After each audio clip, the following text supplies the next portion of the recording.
podcast is a member of WildGamesProductions.com and D20Radio.com.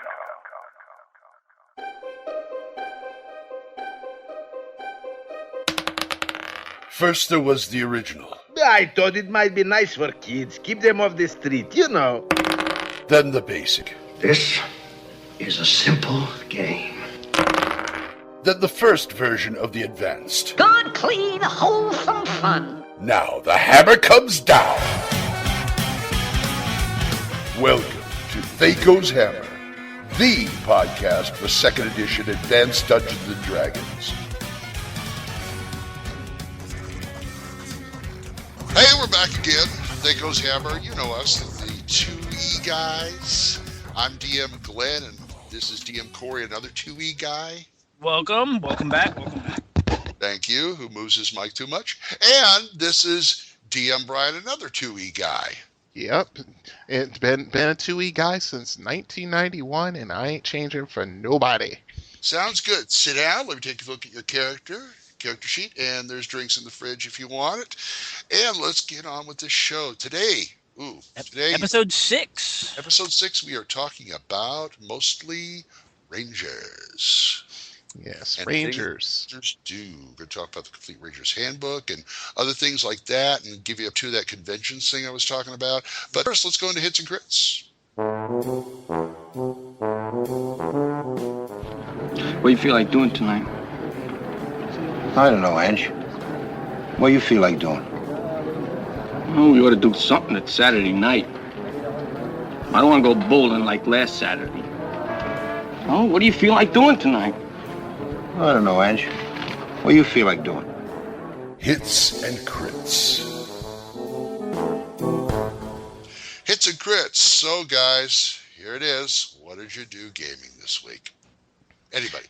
I did mostly more of my campaign design and prepping miniatures for painting in lieu of getting my own game started. You're going to have to probably put something on the website about that, because people are starting to drool over that. Oh, stop. Let's put it this way. I'm on a couple of different other websites, specifically one that was more garnered toward Mystara. I'm a hack compared to some of these guys. Okay. I'll leave it at that. But you know what? When you have tons of starving children, even a saltine cracker is a gourmet meal. So you might be a hack, but some of these people who want your stuff, you're going to be just as awesome to them as anybody else. Speaking of THACO's Hammer podcast, the cracker of the gaming podcast world. Wow. Corey, what have you been doing this week? Wow. I've been working on my campaign. I finished up the last of the minis that I was painting. Seal coated them because my players have a tendency to grab the minis in one big massive handful when we're trying to wipe down the Lexan board or whatever, and throw them across the table, sliding them. I and still going, can't believe that. Computers. I still can't believe that.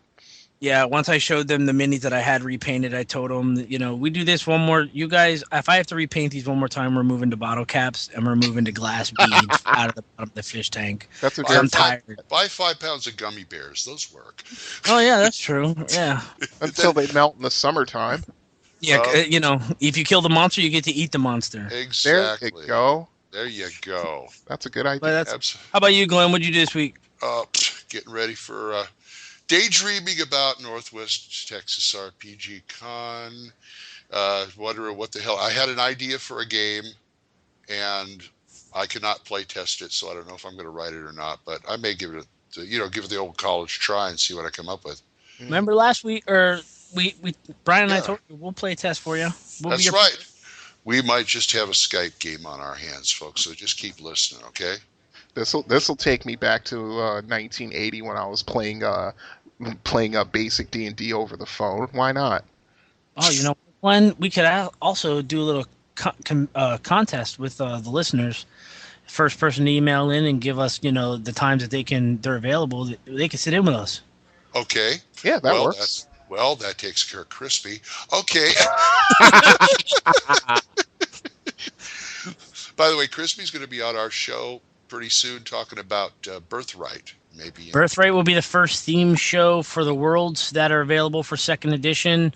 Karatur, Forgotten Realms, Planescape, Spelljammer, Mystara. You know what I think the next one should be after that? What's that? Dark Sun. Really? Yeah. Okay. Well, let's get the first one in the can before we start. Sounds like a good Yeah, idea. yeah. We have It's a good idea. Yeah, we have to tie Crispy to his microphone so we can get him to talk about it. Yeah, something like that. But everybody out there listening, holding on to your world-specific books, screaming up into the sky, Lord, when will they talk about my world? We are going to do all the different worlds out there. That's right. We're only on episode 6, so we're getting there. Just give us time. We'll get to your world. And that's about it for what we did. Where are we going next? Let's go in a book. Let's go in the book. Why don't we do that? You ever go to school, stupid? Yeah, and I come out the same way. Is that your idea of an idea? It's in the book. It's in the book. The famous tracking proficiency. Since we are doing a Ranger-inspired episode this week, we figured we'd touch on one of the proficiencies that Yes. Rangers are known for. This is ability from the beginning of time that Rangers have... No, actually, I think... But some kind of tracking for them has been around ever since they were created, I think. Mm-hmm. Yeah, and I think anybody who plays a Ranger and they have a DM, in one way or another, the DM will allow them to use it. I mean, even if they're hand-waving, going, okay, fine, you're a Ranger, you tracked them, and we're moving on, Yeah, I mean, before proficiencies, even in strategic review, they had a percentage chance to track certain things or all things, and maybe bonuses for giants or whatever their villain of choice was, right? Something like that. And they just happened to, okay, we're going to formalize it here, make it a proficiency. That theoretically anybody can take, but it's geared towards the Ranger. Yeah, we talked previously in the previous episode about proficiencies, gaining them, what have you. And, can I light a fire? Can I not light a fire if I don't have the fire building proficiency? This is one of the proficiencies in the player's handbook on page 64 that actually says here, characters who are not Rangers roll a proficiency check with a -6 penalty to their ability scores. Rangers have no penalty. Uh-huh. So it lends to the fact that, yes, you're not a Ranger. Yes, you don't have tracking. Yes, you can track. I like the description here of the proficiency. Mm-hmm. Now, I got a question. Sure. Now, as you know, the proficiency system is set up to favor whatever class you are. And say I was a wizard. Sure. And I wanted to buy tracking. Of course, it's going to cost me more slots because it's out of my class. Of non-weapon proficiencies. Yep. It's going to be slots. Yeah, 3 slots right there. But, if I want to take it, I want to take it. So say I pay the 3 slots. I've got tracking now. What if I wanted to track something? Do I still take a -6? Or do I get as much as the Ranger does? I think what it is how it's listed here now that I'm reading it, where it says characters who are not Rangers roll proficiency check with a -6 penalty. I don't think that is. Well, I don't know. Now I'm confused. I kind of think it's a little steep. A -6 penalty is like, That's for Joe Peasant wanting to track. Yeah, Joe Peasant who's never been trained who can track. I think it's dropped. I think the normal penalty is like a -2 for people who aren't Rangers, and Rangers basically I think start at 0. And they get bonuses. Well, looking at the modifiers here, even, Farmer Fred, who's out looking for who's killing his sheep off, is trying to track, he gets a -6 penalty. But even with the tracking modifiers, soft or muddy ground gives him a +4 modifier. So he's only getting a -2 penalty to his roll. That's true. So, I mean, that right there balances it out. Now, obviously, if he lives up in the mountains, he's going to get a -10 on rocky ground. But, I mean, now he's at a -16. He essentially has to roll 14 or higher. So. Yeah, exactly. You start balancing the pluses and minuses at that point. Right. Yeah. I mean, that's the one thing about the tracking proficiency. It does have a ton of modifiers according to situations. And, I mean, using a movie aspect that the whole scene in in Lord of the Rings, The Two Towers, where Aragorn's basically mourning the two halflings because he thought they were killed. Then he's like, wait a minute.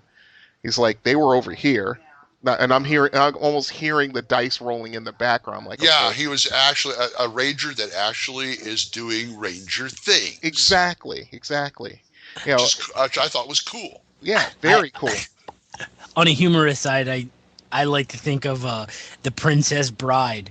When the king gets off his horse and he's going through the fighting steps that the Inigo Montoya and the Dread Pirate Roberts, and I was like, that man is rolling some massive 20s right there. Yeah. Two men fought. One was they were both master swordsmen. Yeah, absolutely. But yeah, I mean, I think. And Christopher Guest is looking at him, go like, "What the? What the hell are you doing?" That's almost like a Yellowbeard, but I won't go into that. Anyway, what were you saying? No, I was going to say that I mean, I think that it's one of those things where, for there should be like 3 stages of it. One for people who aren't trained at all, one that has the proficiency, and then there's one for rangers. To make it clear. Because, I mean, it's easy because for years I always thought that even if you had the tracking proficiency, you'd still get that -6. And I'm like, that's really... get some kind of minus. Yeah. No, not at all. I mean, well, yeah, I'm sorry. Yeah, you're right. Yeah, and I'm like, that shouldn't be. I mean, I think it'd probably be at most a -3 to begin with. But... Right. But then again, I do proficiencies a little differently to bring the scores a little bit more down to earth. So, a -6 penalty is almost like, okay, you basically have a 1 in 4 chance a 1 in 5 chance of doing it, even though you have the proficiency. I have a question. I'm listening. Now, since we don't bash other editions on THACO's Hammer, we'd like to say that, we like D&D in all its forms. We just prefer to play in second. Yes. 3rd edition allows you to cross-class skills. Yeah. Mm-hmm. But in the proficiencies on page 54 and 55 of the player's handbook, they have them separated by rogue, warrior, wizard, priest. Correct. And tracking is actually in the warrior one. Mm-hmm. Are you allowed to pick from the other? Yes. It only... It costs you more slots. Yeah, it basically costs you 1 additional slot in addition to the original slot it will cost you. Like if you were a wizard and you wanted to take weaponsmithing, that would run 4 slots. Here. Yeah, 4 slots instead of 3. Yeah. Mm-hmm. When a player selects a proficiency from any other category, it requires 1 additional proficiency slot beyond the numbers listed. I know. I had to work through that when I had my necromancer I played, who I determined was a mortician, who I thought would be very knowledgeable about the workings of the human body and how to repair it, since he had to deal with cadavers and things like that. Mm-hmm. So I made it very logical for him to want to take the healing skill, the healing proficiency, right. which cost me a buttload of slots, but I bought it because he's a wizard, but he can mend a bone. Right. Because it just, if it's logical, sure. Why not? Yeah, absolutely. See, for me, I if you would have come up with that logic, that train of thought for me, I would have essentially went, you know what? You can take that at the classes. At cost? Yeah, at the cost of the class. Because you're right, logically, that should actually be, because necromancy is a school of magic, healing should actually be in the wizards, because there's no such thing as anatomy. You know what I mean? There's no anatomy proficiency. Actually, there is, but that didn't come out until much later. But the skills and powers? No, complete necromancers, actually. Yeah. Oh, okay. Because basically he was a Chirurgeon, too. Right.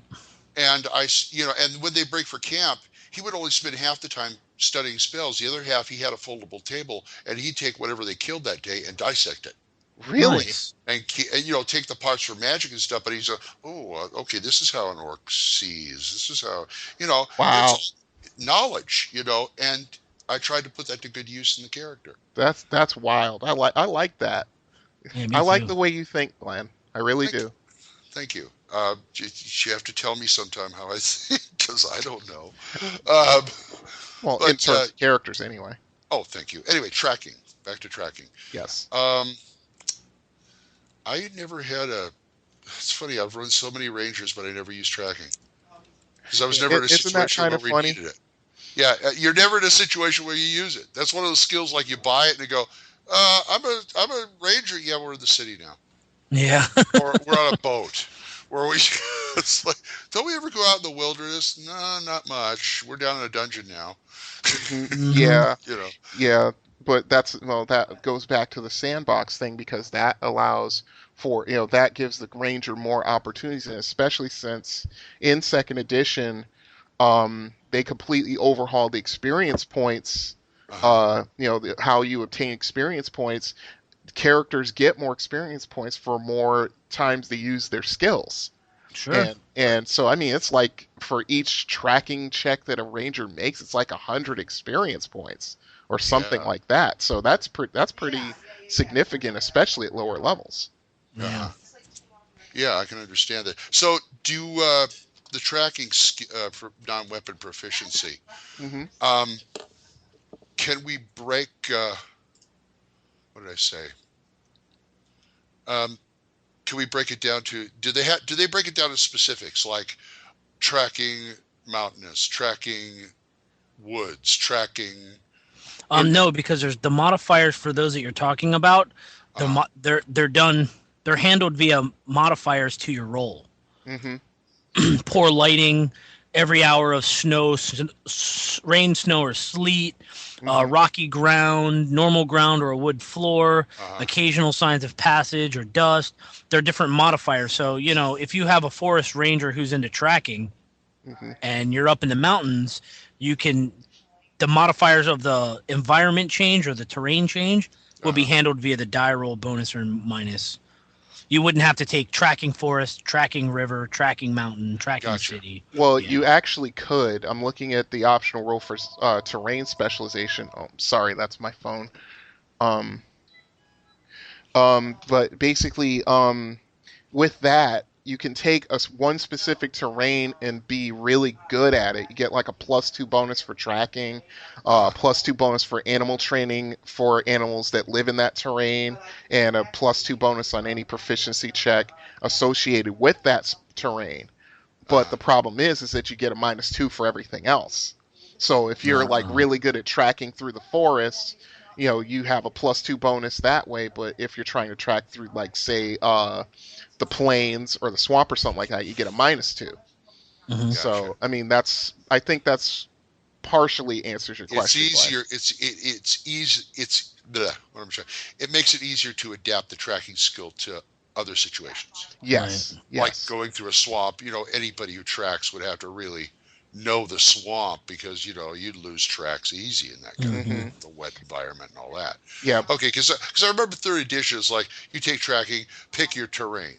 And I'm going, wow, how restrictive.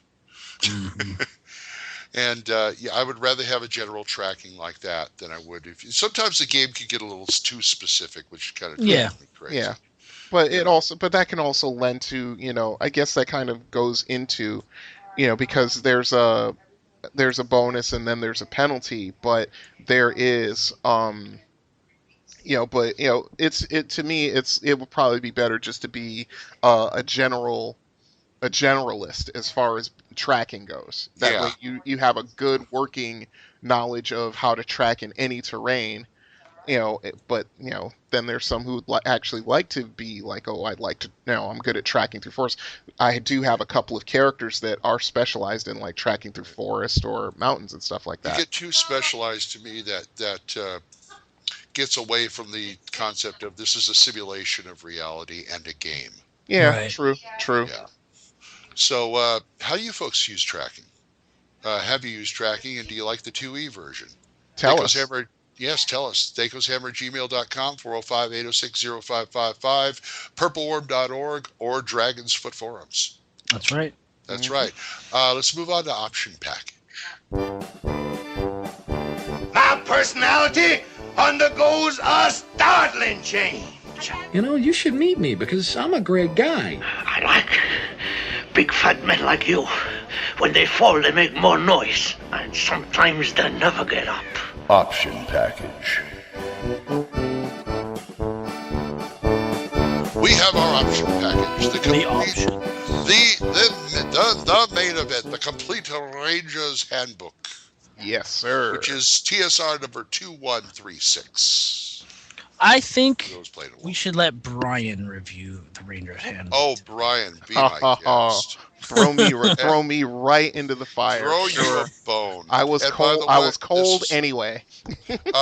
This was published in '93, and once again, Rick Swan is the point man on that for the design. Well, let's let Glenn review. No, we're not letting Glenn review. He's just reading the credits. Darn it. Editing Liz Danforth, and tell us all about it, Brian. Okay. The Complete Ranger's Handbook is, basically it takes the Ranger class and puts it under a microscope, just like with almost every other handbook. You have, it goes into depth about, tracking and hiding in shadows and the Ranger species enemy. You can pick or randomly determine species enemy. It explains the I think very underused animal empathy skill, which can keep the party out of trouble. I have a couple of examples of that, but we'll get into that. Explains what the Ranger can do in the outside element, how they can survive in terrains and so forth. It goes into much greater depth about when the Ranger gets his followers, what they may be, and the personalities of animals and so forth. Right. Also, it does have quite a few kits. It has 1, 2, 3, 4, 5, 6, 7, 8, 9, 10. I think like 14 or 15 kits. One of which we'll be talking about in a later segment.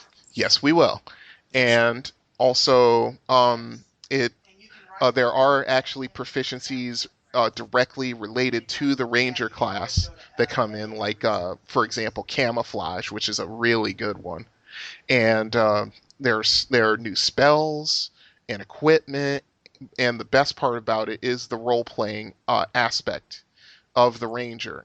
Because a lot of players say, "Oh, I'll play a Ranger," and they're just thinking, well, I get like cool bonuses, I get to do this, I get to do that, but they don't think too much about the actual personality of that Well, that class. kept me playing Rangers for years. Mm-hmm, absolutely. It's like, this is a little bit of everything. I like this. Mm-hmm. Yeah, that's one of the a Ranger and a Bard. Those are like the two kind of jack of all trade classes. Mm-hmm. But yeah, I mean, it's very well put together. It goes into pretty much every aspect of the class from beginning to end, soup to nuts, if you will. And it even comes up with really good options to actually, tailor the Ranger class to what the player may be, thinking about. Right. So yes, I love it. It's one of the better ones. I think it rates just under the Dwarves Handbook in my view. Really? Yeah. That's I think it's great. really good. You're talking about the underuse of the animal empathy skill. Mm-hmm. I think Speak with Animals is used way more than that, which is surprising. The spell Speak with Animals. Mm-hmm. I agree. Yeah, I agree. I don't know why. Maybe it's because. Go ahead. Go ahead. Oh, No. No, I was just going to say that the animal empathy basically is to kind of get the party out of trouble. Say you guys are parties coming back from this dungeon, and they're laden down, they're wounded, and they're laden down with treasure. They're not moving very fast. Then all of a sudden, in their path, yes, big old grizzly bear sitting in the middle of the road, or grazing on berries and whatnot. Now if tactically, if you guys fight the bear's probably going to kill at least 2 of you before you take it down, and you don't want that.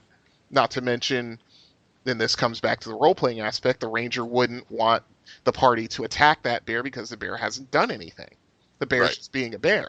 So that's when the ranger basically says, okay, guys, stay back here. Don't make any sudden movements. I'll take care of this. And that's when they approaches the bear slowly, make sure, catches the bear's notice and basically just kind of just talk soothingly to it. Not even in so much as words, but it's voice. It's language. Exactly. And the bear would make, then the bear would make a saving throw, and the ranger does get to inflict a penalty on that saving throw depending on his level.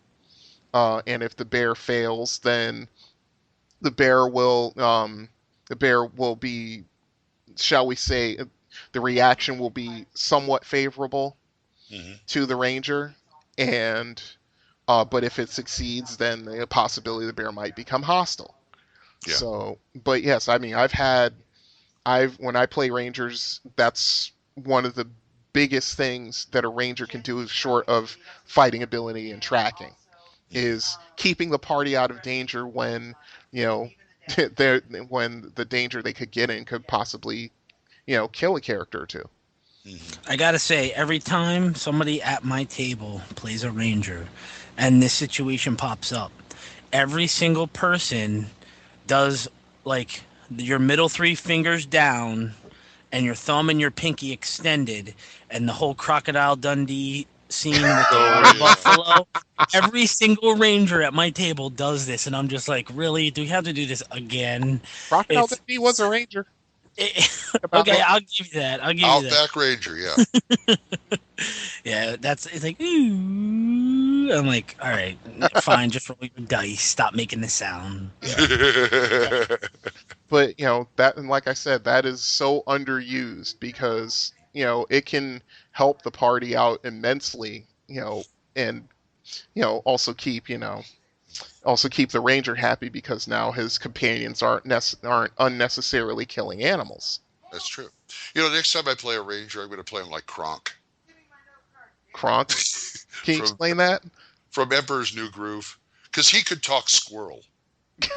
That's right. I forgot about that. Squeak, squeak, squeak, squeak, squeak 'em. Squeak 'em, squeak, squeak, squeak.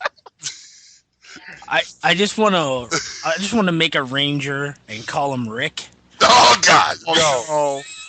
Well, you want to know what? It's better that than making a ranger that just goes after bears who like picnic baskets. Well, that's yeah. Or call him Mark Trail. I don't. Yogi, the ranger's not gonna like that. Well, F the ranger. He won't know do it, boo boo. Yeah. I'm gonna tear his face off. He failed his role. Yeah. Yeah. If he doesn't talk right to me, I'm going to basically break all his ribs. I'm going to give him a big hug. I gotta add to the review of this book. I love the art in this. Yeah. Some of the more colorful pictures in here. The full color pictures are awesome. Yes. Fred Field, Parkinson's, Julie. I always said that TSR would have got into trouble if they just stuck with second edition and do the adventures in Dungeon and just do the supplements. Mm-hmm. This is a prime example of how they should do the supplements. This is the kind of how do I say? This is what they should budget for in the printing.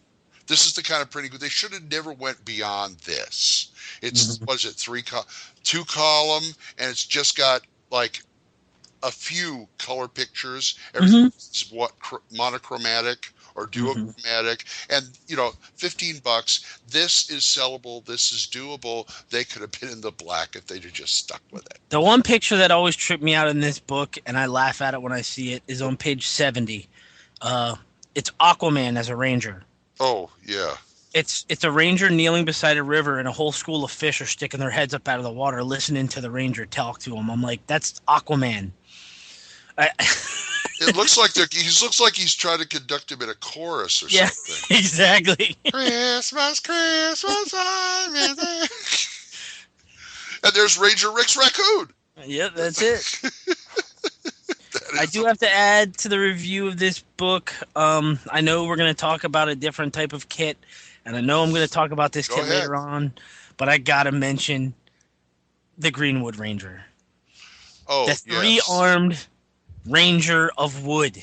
Yes. It's always tripped me out every time I go through here because everybody looks at the Rangers book and they're like disappointed. They're like, "Oh, I thought there'd be more cool stuff in here." I'm like, "Why don't you look at the Greenwood Ranger?" And they're like, "I get an extra arm, I get an extra attack. That's what I want to be." And then I'm like, "Okay, you do know eventually, right? You turn solid wood and like you to heal yourself, healing spells won't work. You have to bury yourself in leaves." And they're like, "Let me look again. Let me find something else." Now, if the Blade Singer worked like that, I'd let everybody play. But yeah, there's some great kits in here. Yeah, Greenwood Rangers. Yeah, remember, you fight those giants, it's swing them, slash them, hit them in the nuts with the middle arm. Parry, hit them in the nuts. It is. Boil them, mesh them, stick them in a stew. Anyway, yes, the Complete Rangers Handbook. Go out and find it. It's very easy to find. Like any other splat book, look at your used bookstores, look at your used game stores. Like I said, I get them for like $6 to $8 at half price. You could probably find something comparable in your area. And don't forget, give us an email and let us know what you think of the book. Give us your review. Yes. We'll add it and comment. Oh, heck yeah. Where? Over at Dragon's Foot, second edition? Dragon's Foot in the second edition forum, or over at Purple Worm. Yeah. Yeah, or our usual, the other places we hang out. Something like that. What do we got? People skills. Let's go to people skills. The face is familiar. It's mine. And so it is. Oh, yes, of course. It stands out a mile, doesn't it? He's so common. A little lady comes in here and starts throwing her butt around. What is that supposed to do? All right, forget I said anything. Maybe I will. Well, that's pretty good. But don't tell me you weren't looking at it. Well, that's not half bad. She's giving it right back to you. People skills. All right, people skills. This is a kit out of the Ranger's Handbook, the Giant Killer, which to me is kind of one of the quintessential kits. Yeah, it's a fantasy. I guess you want to call it a trope. I guess. Mm-hmm. Jack and the Beanstalk. Rangers don't like giants and vice versa. It's kind of like dwarves and orcs. Mm-hmm. Same thing, and it's on page 56. With a great picture beside it. Of course, you in that picture. Oh yeah, this guy. And his pet eagle. Yeah, Giant Killer is a skilled combatant, often from humble beginnings, trained to specific purpose of slaying giants. Mm-hmm. That's what he does. Yes, that's all he does. Every tactic in the book that probably learned quite a few of them from dwarves because, dwarves are really good at fighting giants. He's learned them. And he's also a really, really confident guy. Some would say arrogant. Maybe, but because he's good at what he does, of course he's going to be, he's going to stick his chest out. They have keen minds, strong bodies, and unshakable egos. That's what the role says. And they'll be the first one in the tavern in a town somewhere, holding court with 20, 30 people around him, talking about how he basically took out this lair of hill giants all by himself. And maybe if he's feeling magnanimous, he'll give his companions a minor role in the tale and things like that. Yeah.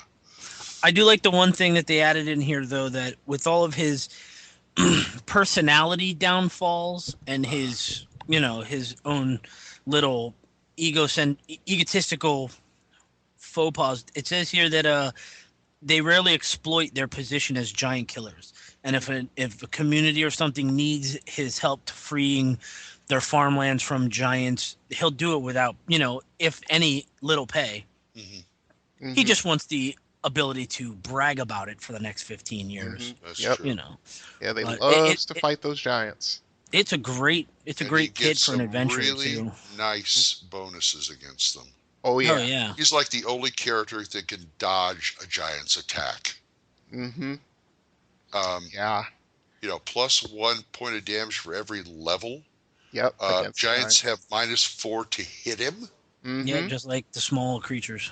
And he can even infuriate a giant into making a mistake. Yep. Yeah. And about the only downside is his tracking is limited to tracking giants. Mm-hmm. And now, what I get a kick out of is to avenge the death of a companion. Some giants may target giant killers for assassination. Mm-hmm. Now there's a story waiting to be told. Yeah, it is. Mm-hmm. You know, I don't know, hill giants are smart enough, but like I don't know, a fur blog. Hey, Yeah. you killed my brother. Yeah. Yep. Yeah, Can't they 500 gold, yeah. can't the furbog change shape? So basically he can play like a town girl who's completely smitten with the ranger and is playing on the ranger's ego just to get him into a vulnerable situation. Then all of a sudden change shape and it's like surprise. Oh wow. Yeah. That'd be funny. Thinking about it, I'd love to come up with a new category of giant for my campaign: giant killers. But guys who target giant killers. You know what I would do? I would do for that. What?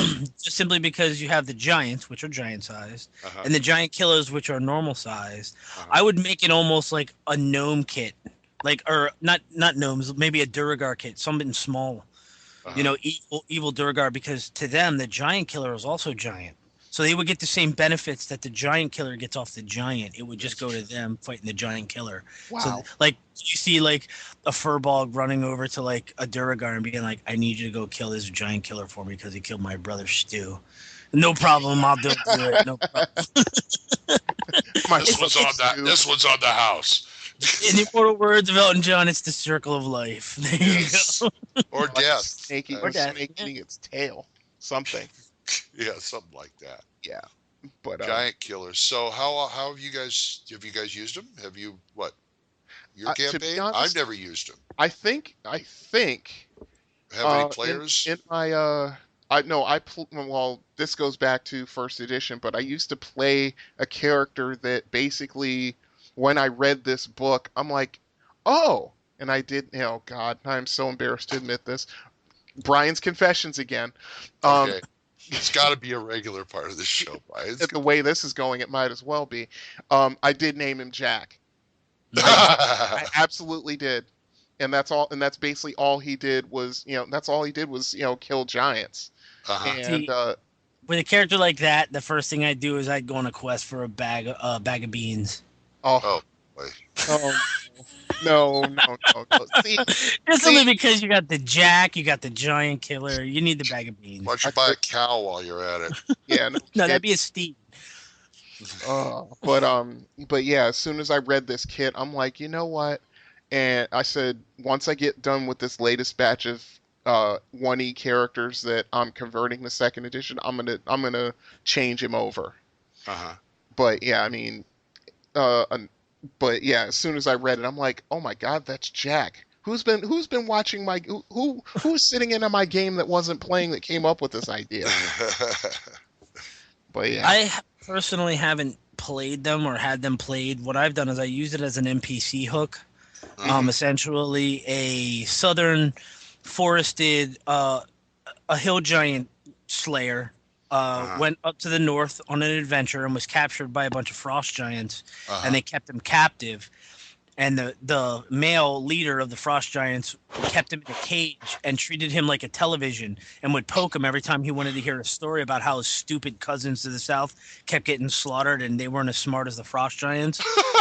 That's awesome. Essentially, the players had to go up and free the giant killer because he's the one who had, I can't remember offhand, he had some MacGuffin that the town needed. So they hired the players to go free the giant slayer, and like up there and they're watching, and the frost giant king is sitting in his throne poking with a spear, waking up the giant killer in the cage, going, "Kid, tell me another story." So that sounds like the Lion King. Zazu, sing me a song. It's a world of no, not that one. I do want to add, though, to the rules before we finish up here. We were talking about tracking earlier. Yeah. They have a limitation on their tracking. It says, unlike other rangers, they're tracking. Yeah, that's what I just said. Oh, we did. They can only track giants. Yeah, they can only track giants. That's a pretty big drawback when you think about it. Well, if you have a lot of giants in the campaign, it isn't. That's true. I mean, if it's a feature of the campaign. Well, let's put it this way: if anybody ever runs the second edition adaptation of Against the Giants, guess what I'm making? Yeah, me too. I'll name party of giant killers. I'll name him Jack, and he'll have non-weapon proficiency at Taylor. Oh my God.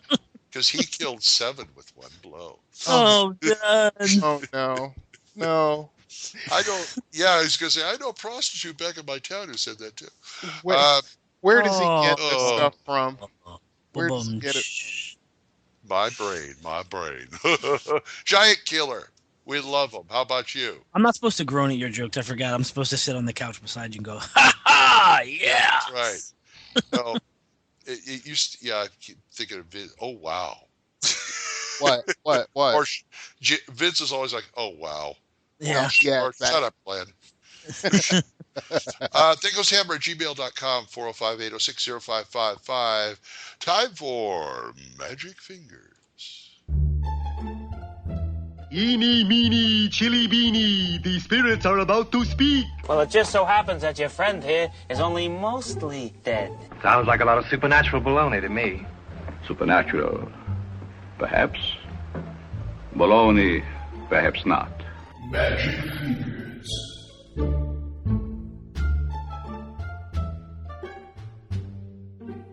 Magic Fingers. We're going to do some magic items today. Ranger magic items, ain't we? Magic items for the Ranger.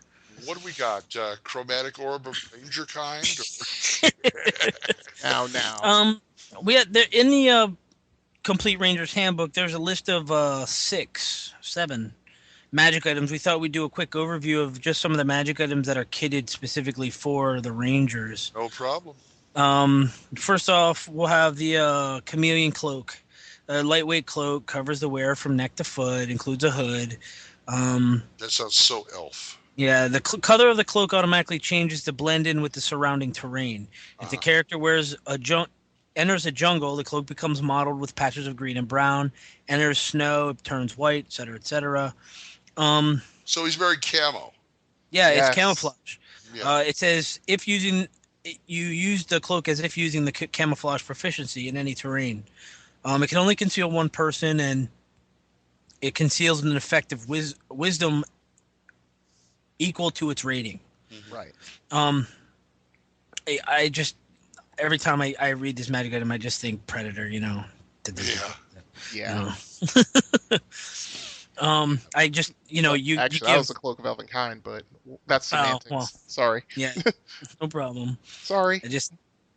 I find this cloak useful, especially for a ranger, but I could actually see this more being for a thief. Yeah, thief could Using this with a use thief. this. Oh, yes. Yes. You know what? I think this is what, even though, and here we go again, I'm going on a rant. Well, no, this isn't a rant, but with the Lord of the Rings movie, when they got those cloaks from the elves, this is what I think they are. Yeah. Especially in that one spot where they're about to go into Moria, and a soldier comes over to look at Sam and Frodo, and they're like, "Oh boy, here he comes!" And then they just throw the cloak over themselves, and they look like they're a rock. I know. You mean you mean where they're spooning underneath the cloak? Yeah. Oh. I just every time I see that, I go, "That's incredible." Yeah. That's how those cloaks work. Mm-hmm. Elven cloaks work like that. It's Mm-hmm. blew me away. It doesn't look like canvas. Doesn't look like anything. It looks like a rock. Yeah, looks exactly like a rock. Yeah, that was amazing. But yeah, this is actually a really nice item. I mean, It is. Mm-hmm. I was looking at portable shadow here. That's kind of like. Oh, look what? at this. What? Like a miniature portable hole. Yeah, I mean, you want to read that one out there, Brian? Yeah, I can do Explain that. one. Similar in appearance to a portable hole, a portable shadow resembles a gauzy black circle about 10 feet in diameter that can be folded up into a packet about 6 inches square. When unfolded and laid on any horizontal surface, the portable shadow looks like any normal area of shade, as dark as a shadow cast by a tree or other solid object under a midday sun. This magic item is useful for concealment and makes as good a hiding place as any naturally shaded area. Oh, look at that. Yeah, that's... So rangers, thieves, and others have a normal chance of hiding in shadows when standing in a portable shadow. Wow, I like that. I can see a really stupid ranger putting this on the ground in the middle of like a wheat field. There's this one, and you can't see him, but there's this black spot in the middle of the wheat field. Gee, I wonder where the ranger is. That's what it says at the end. Dungeon Master should use common sense adjudicating the use of a portable shadow. If a character attempts to use it to hide in shadow while crossing a featureless plane, the presence of a black hole attached to nothing will be more likely to attract attention than to divert it. Oh, that's funny. That's Okay, awesome. rule. Any black holes we see, we shoot arrows in it. Just go up and shoot like a volley of arrows at it. So say you're in a forest primeval and there's this big shade oak, and it's throwing a big shade. You can put that in the shade, and you have better chance of not being seen. Mm-hmm. Yeah. If you're if the forest you're going through the forest primeval daylight. See, as a DM, and I'd give this to somebody, and if they abused it, I could just okay, so you lay it down and you're hiding in shadows, and that's where you're sleeping as a ranger because no one's going to see you there. Okay, that's fine. Okay, you're awoken at night and something comes rampaging through the thing. Well, I get up and I run. Okay. 2 days later, you're walking around. Hey, I pulled my portable shadow. Did you pick it up when at night in the darkness? So how did you see where it was? Yeah. How do you know where it is? Do you remember where you put it? It's like that DM I told you about. I create food and water in the middle of the desert. Plop, right in the sand. Soup right in the sand. Didn't say anything about putting anything under it. Yeah, wow. Anyway, that's a severely. That's a bad. That's I can't even say what I think of that. But yes. Yeah, he goes back there the next night. No, where the hell is it, dude?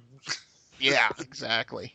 Jeez. I actually like the string cage. The string cage is another magic item for the Rangers.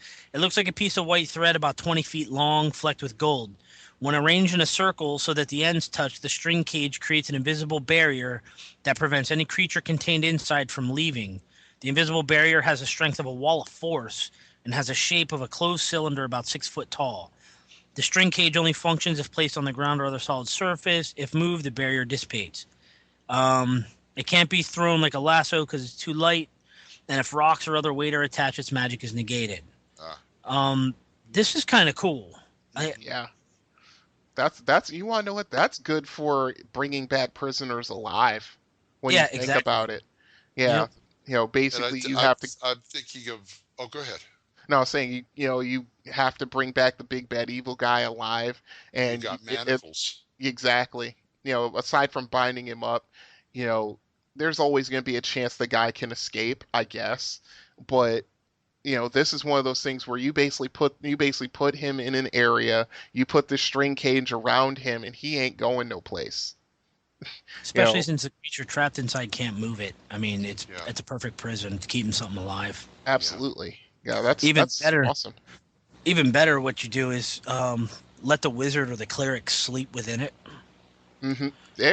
And you get attacked at night, and you never have to worry about the wizard taking the random axe to the throat while he's sleeping. So, oh look, the wizard's dead.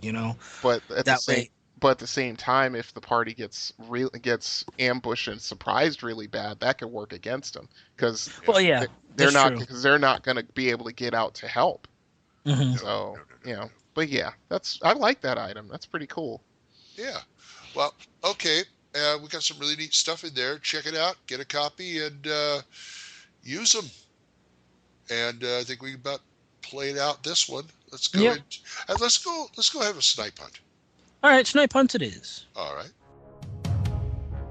If you only had a living brain. What do you think? Escaped gorilla? Listen, you're making enough noise to wake up the dead. I don't have to wake him up. He's up. It's time for a snipe hunt.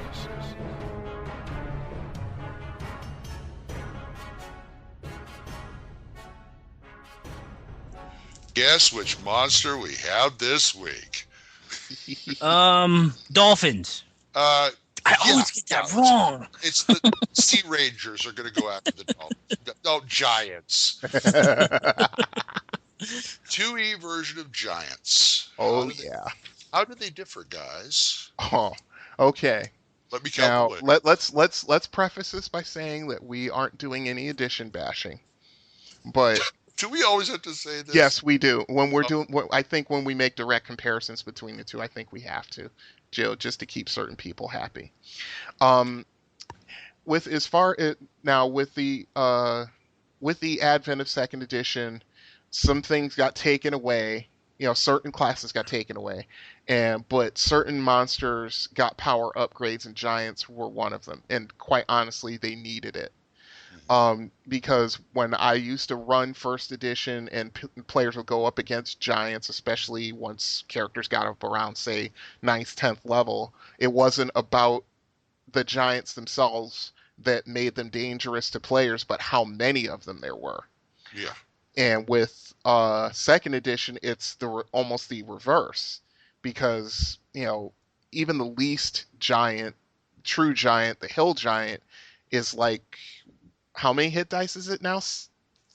13 or 16? Yeah. It is. I should have pulled up my monstrous manual. I have mine right here. Hit dice 12 plus 1 minus 1 to 2 hit points. Thank you. Yeah, I was way off with that.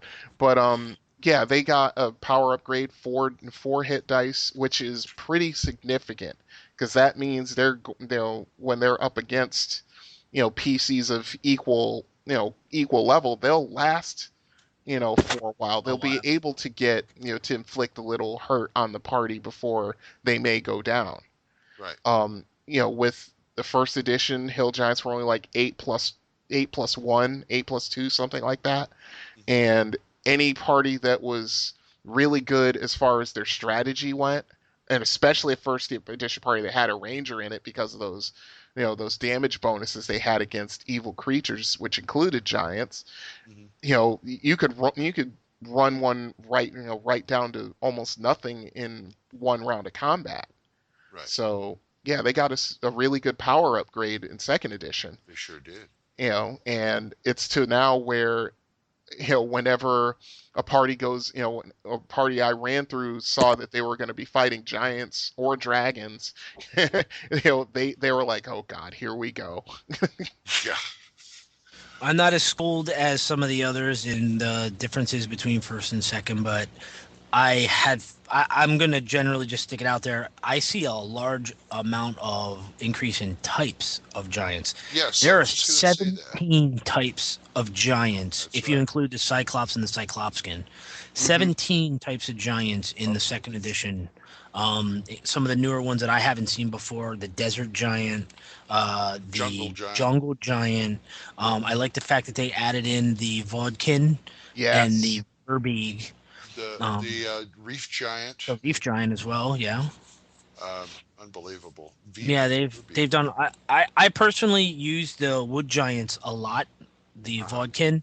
I think they're a good for you have players that are rangers who don't want to go into dungeons in their 12th level and they want to run around on the outside on the surface and solve problems up there.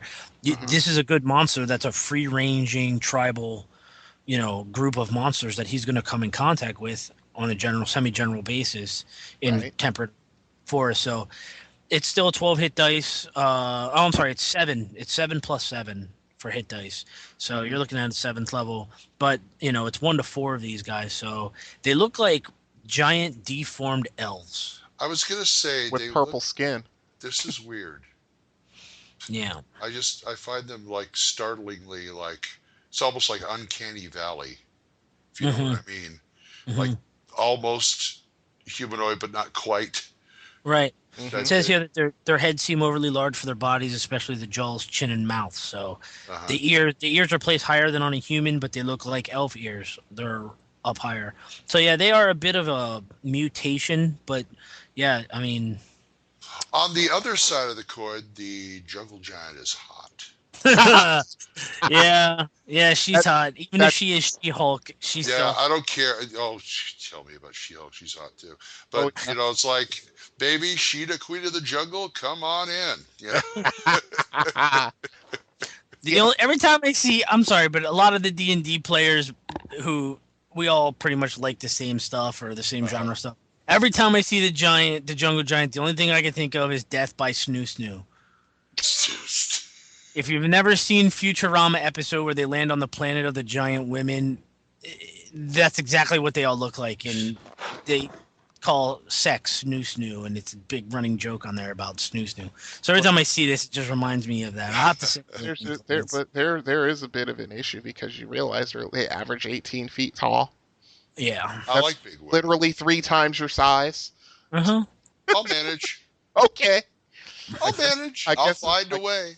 I guess that's what nature finds a way. But yeah, it reminds me is this the same guy? I don't think that's the same guy who did the Rules Cyclopedia art, but interesting imagination to say. I don't know, but she's angry and she's not happy about being. She looks like if you ever read Robert Crumb, she looks like Devil Girl. Yeah, she's got a body like Crumb would have drawn her. She just needs bigger thighs. Yeah, but she's got that angry look like Devil Girl. Wow.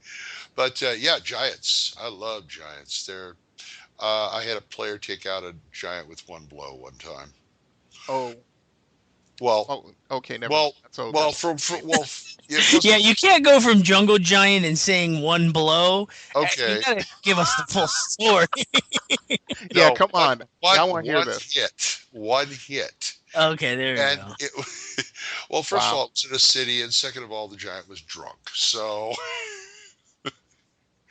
I just did this scenario where this giant ambassador from I think it was like Storm Giants or something like that, was in town. These were 2 of his bodyguards, and he was at the palace talking to the king and stuff. And they were out of the town, and they got drunk. And my friend who played a ranger, I walked out. You run into 2 giants, and they are blotto.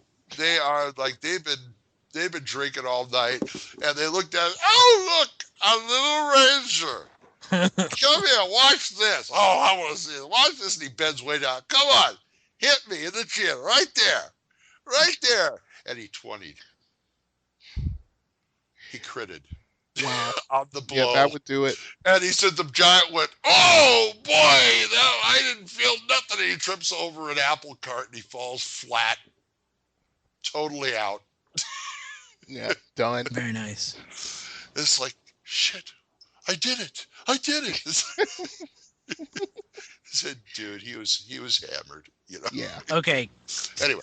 Thinking creatively, and I'm not talking about with your lower brain. Which is your favorite giant? Well, go ahead. You started this, you didn't finish it. Yeah. Favorite giant. I like the hill giants just for like general enemies. Okay. If I'm going to run a Giants campaign or a lot of Rangers, I'd probably pull them a lot. If it was Woods, it would of course be the Vodkin. But Hill Giants, the go-to guys. Mm-hmm. How about you, Brian? Yeah, how about you? Oh, man, it's a toss-up between Fire Giants and Frost Giants.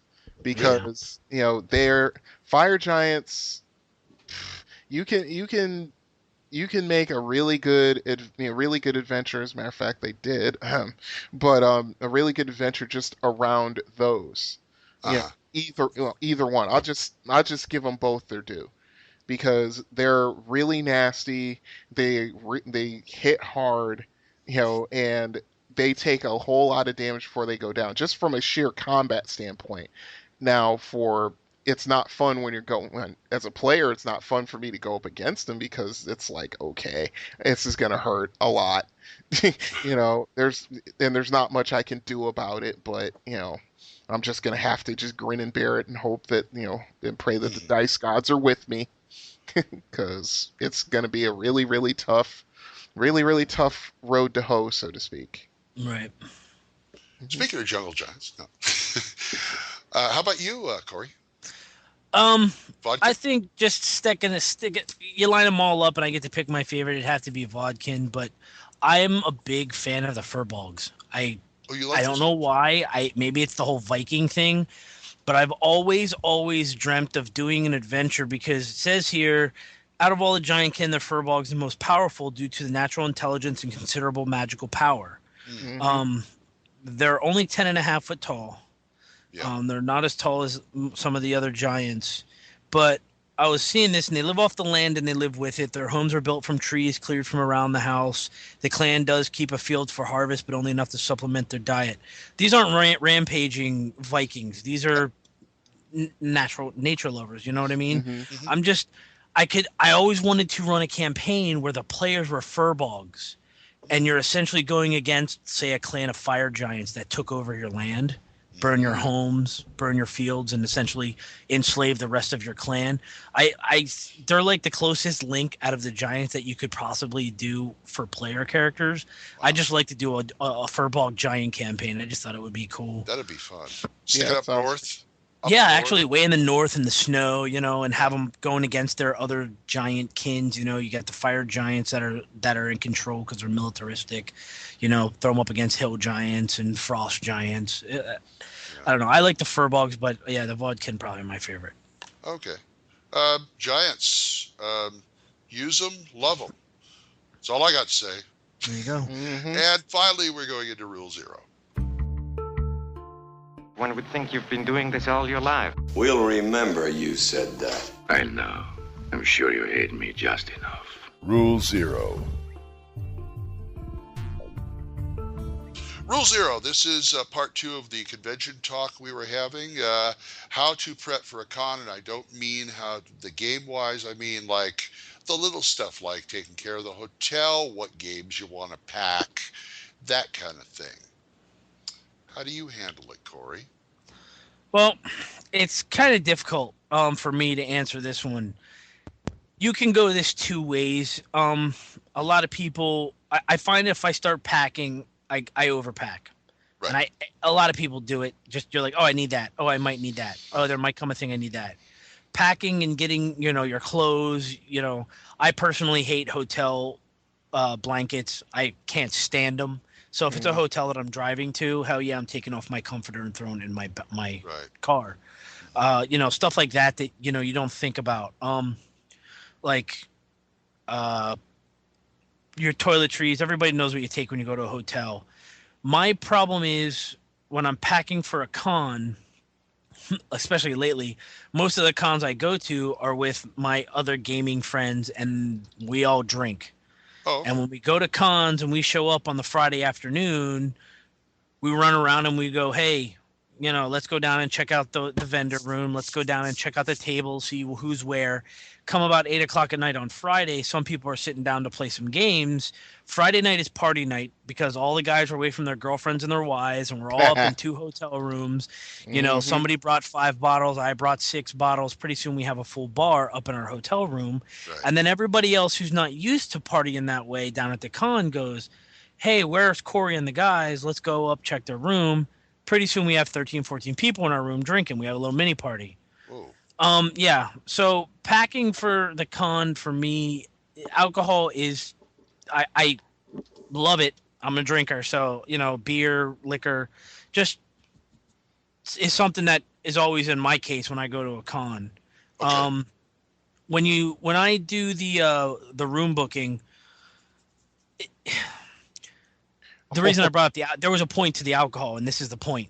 Okay. I don't like leaving the hotel that I'm conning at to go to the hotel where I'm sleeping at. Exactly. So I try to stay in the con. Well, mainly because I'll be drinking, and I don't drink and drive, so I'd have to take a taxi or somebody else would have to take me. So I like to get ahead of time, a couple months ahead of time, and get a room in the hotel that the convention's at. If the convention's not at a hotel and it's at somewhere, I try to get one that's very close, or might even have concierge service. Right. Wow. Staying in the hotel. What's that? No, I was just like, I'm like, wow, concierge service. Well, concierge service is anything from a guy in all black with a black driver's hat driving a limo to, hey, you're busboy. You guys got a hotel van, right? You take people to the airport. Can you drop me off at the convention center? I have a hotel room here. They're like, sure, he's not doing anything. Yeah, give him the keys and they go. They're not going to tell you no. You're staying in the hotel and you need to go somewhere. And most of the times, if they're not busy, they'll be like, yeah, he's over there reading a newspaper. Sure, he can take you over to the convention center. And then all you have to do is call the hotel, or even catch a ride with somebody else if you're going with a whole group of people. That's true. But I like to stay in the hotel where the convention's at, or near the location where the convention's at. And I make sure that I get ahead of time. I get my room registered ahead of time enough, because if you wait too long, you will sometimes, if it's a big convention, Dragon Con, whatever, you're gonna miss. You're gonna miss out. They're gonna be like, "Sorry, rooms are full." Yep. Now you have to drive. Yep. Yeah. So I gotta make sure that I'm in the hotel room, and when it's usually not just me that goes to the cons, we usually go a group of 5 or 6 of us, mainly my one gaming group, and essentially one of the guys uses all of his miles and books the hotel room ahead of time, and then we usually have a party room and a quiet room because there's 2 beds, 6 guys. We get 2 rooms. Somebody always takes the floor. They pay less for the room, so.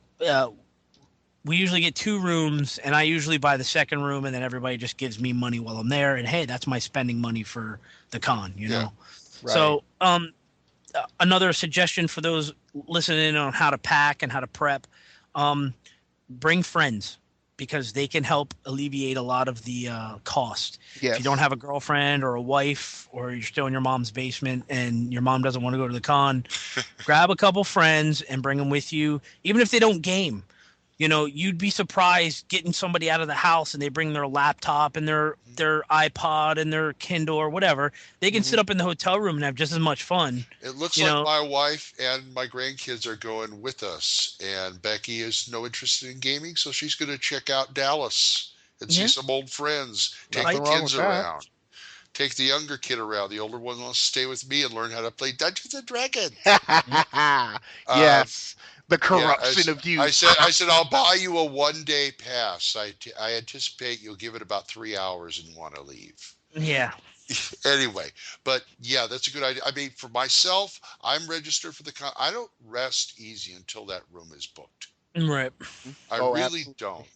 Because I went to one con where they were full because of a last minute deal, and we had to stay at a motel down the street, which is kind of okay because we still got the con rate.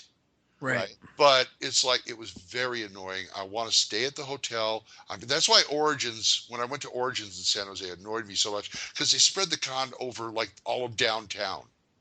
And you're always going, okay, well, the dealer's room and the open gaming is over here, and the paid games are over in this hotel here. This is at the convention center. It's like, shit, you're making me walk. Yeah. Yeah. Damn it. Well, and it's not like I think I had a pretty decent experience as far as that went, because Dragon Con is just completely spread over. They basically take the entire, I think it's the Peachtree. I think it's Peachtree Hotel, and that hotel has, like, if I remember right, 19 or 20 floors. And they basically try to put that and put whatever else is going on around it as close to the main area as possible, so people don't have to go, traipsing all over downtown Atlanta. If you're going to be gaming at a late game or an overnight game, the last thing you want to do when that game is over is to get in the car or walk down the street or something. You want to get straight to your room and get your butt to bed. Absolutely. And that's my rule now. Stay at the hotel. Where it's happening. Another point that I can add to how to pack for a con. What's that? When you find out where the hotel's at, and you find out where the convention's at, and if it's in the hotel, find out all the amenities. Yeah. It's very important to research the freaking hotel. Get on that website. Pack. I don't care if you live in North Dakota and it's January and you're going to South Dakota for a con. Check the hotel, and if it has one, pack your swim trunks. Damn right. Because you know what? If you're in North Dakota, you don't have a swimming pool in your backyard that you can use. You're going to a hotel with a hot tub and a swimming pool and a gym. Yes. Take advantage. You're paying $100 and some for your hotel. You might as well use what you're paying for. Yeah, you're absolutely right. That's the way it should always be. How about you, Brian? Oh, well, the last con I went to was Dragon Con 94, as I've said before. That's okay. But how did you prep for it? Oh, well, my roommate and I, we basically after we went to Jack's Con in 93, and with the exception of one or two things, we both enjoyed the experience. we decided that we were going to go to Dragon Con the summer of '94, and well, I have a little story about that, but I'll save that. But basically, we started planning that out in like the winter of '93, and we started putting money away for it because we knew, now in my case, I was busting my butt working a lot, and I didn't have some of the resources that my roommate did. But at the same time, I made sure that I put away plenty of money for it. And then once we had it, which was I'd say probably about the end of end of winter in early '94, beginning of spring, we had enough to do it, and we booked the room immediately. As soon as we had enough money, we booked the room. We had we actually had a really good room, and then we got the money for the plane ride because we weren't going to drive up to Atlanta from Orlando. Her car wasn't going to make it.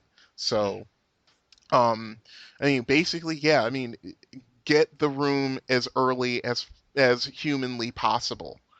Because it's like Glenn said, you do not want to get stuck staying in a hotel way far away. I mean, Glenn, it seems you lucked out a little bit because you were close, but even so, the inconvenience of having to schlep it over to the hotel where where the con is actually going on is an annoyance.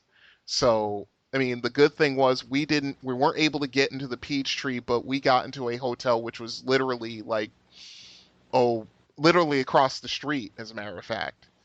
And so we were able to just go over there, spend the entire day over there doing whatever, and then come back to our hotel, which was relatively quiet because let me tell you something, that Peachtree was jumping. It didn't matter what time of day or night it was. There was always something going on. So, in a way, that's kind of the anti-point I want to make towards Glenn's is that if you can't stay at the hotel that the con is at, find one that's getting the closest one. Because what happened at the con my roommate and I went to is at the last minute, you know how hotels have like certain blocks of rooms for like airlines? Yes, of course. Well, at the last minute, one of the airlines booked all their rooms. Oh.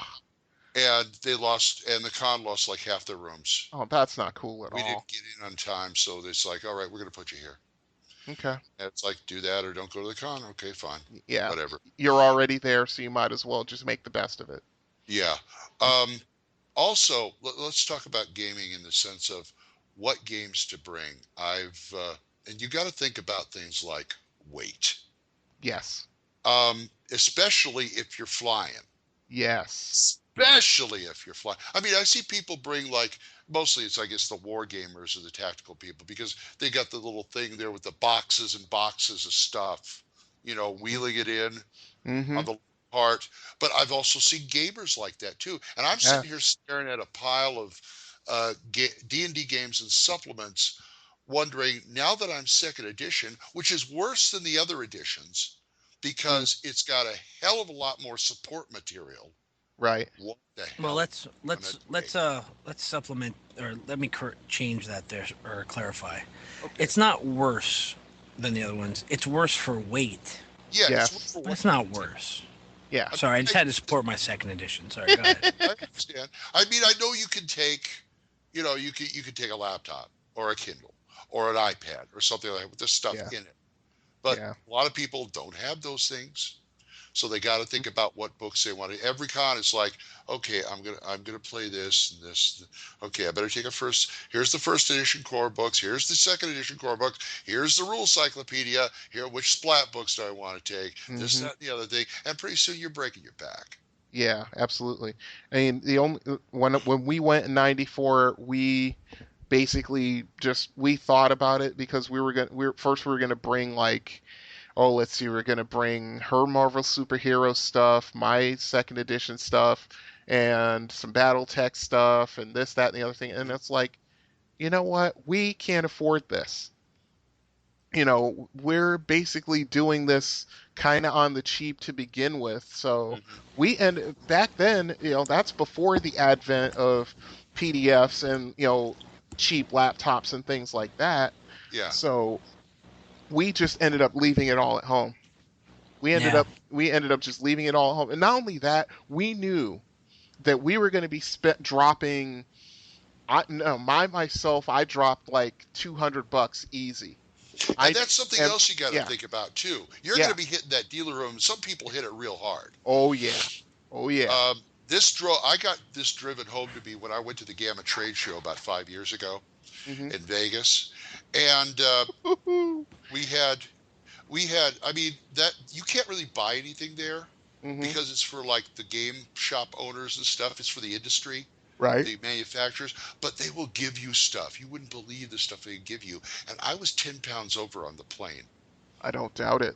I was so lucky because it was these 3 books that GURPS books that somebody gave me, and I had one of those cheapo, they had like 3 of those cheapo backpacks they had for everybody. Yeah. So I just I stuck them in there, stuck it on my back. Okay, can I fly? No. Yeah.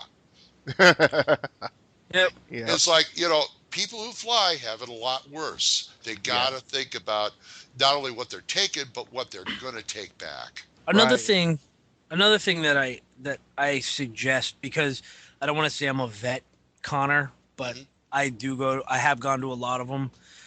Call ahead to the hotel, and this will save your back tons of weight. Call a hotel and ask them. Tell them the date you're going to be there, and ask them if you can mail yourself something for the hotel. Yeah, that's Go to the huge. post office and get yourself one of the $14 flat rate boxes that fit D&D books perfectly. Fill it up with as many books as your little heart desires, and mail it to yourself 5 days before you're supposed to be there. In care of the hotel. And they will hold it for you. And when you get there, they'll go, "Welcome to the Peachtree. By the way, you have a package waiting. It's linked on your account. Would you like it?" And you say, "Yes, please." That's what 40 less pounds that you have to carry with you on the plane. What about carrying it back, or do the mail same it thing? back to yourself? Same thing. Mail it back to yourself. Yep. Okay. That makes. If you can deal without holding your having your books for 3 to 5 business days.